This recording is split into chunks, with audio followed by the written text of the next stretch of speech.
আজ এসেছি মায়ের কাছে আলপনা দিতে। মাকে প্রণাম করে তার কাছ থেকে অনুমতি নিয়েই আমি কাজটি শুরু করলাম।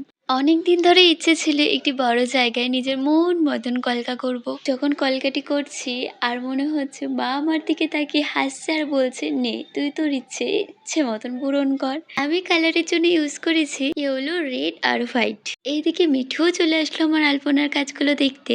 ইয়েলো পার্টিতে আমি রেড কলকা করেছি এবং রেড পার্টিতে আমি হোয়াইট কলকা করেছি। সামনেই দুর্গাপুজো, তোমরা কেউ যদি পাঞ্জাবি শাড়ি ব্লাউজে কলকা করতে চাও তাহলে অবশ্যই আমার সাথে যোগাযোগ করতে পারো। বিয়ের যাবতীয় জিনিসও আমি কলকা করে থাকি।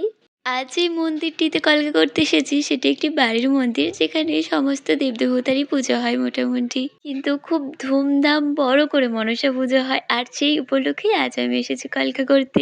আজ যখন কলকা করছিলাম তখন এই বাড়ির ঠাকুমা এসে তাদের মন্দিরের ব্যাপারে অনেক কিছু বলছিল, আর আমিও তেমন খুব আগ্রহ সহকারে শুনছিলাম, কারণ আমার না ওই পুরোনো দিনের কথাগুলো শুনতে না খুব ভালো লাগে। একটা ভিডিওতে পুরো কলকার ভিডিও তো দেওয়া সম্ভব নয়, তাই আমি পার্টে পার্টে তোমাদেরকে ভিডিও দেবো। আমি বারান্দায়ও কলকা করেছি, সেই ভিডিও তোমাদের নেক্সট পার্টে দেবো।